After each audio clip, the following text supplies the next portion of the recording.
Kurnool bus ప్రమాదానికి 2 అంశాలుగా తేల్చేశారు. ఒకటి two wheeler accident separate, bus accident separate.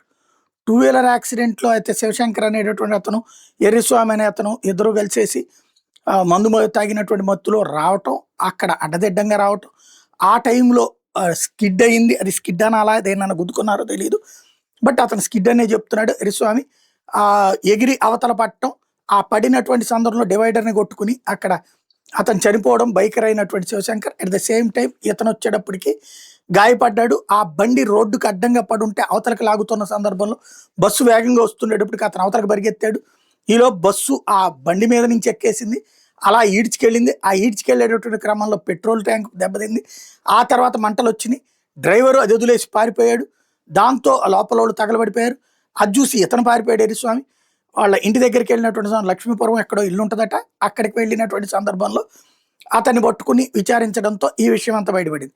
మరొక వైపున ఈ ఇన్సిడెంట్‌ని దృష్టిలో పెట్టుకొని అటు తెలంగాణలో, అటు కర్ణాటకలో, ఇటు ఆంధ్రప్రదేశ్‌లో బస్సులకు సోదాలు చేస్తే ఇప్పుడు అనేక బస్సుల లోపాలు బయటపడ్డాయి. ఆంధ్రప్రదేశ్ రాష్ట్ర వ్యాప్తంగా ప్రైవేట్ వాహనాలు విస్తృత తనిఖీలు చేస్తే 289 కేసులు నమోదు చేయాల్సొచ్చింది. నిబంధనలు ఉల్లంఘించినయి అన్నున్నాయి.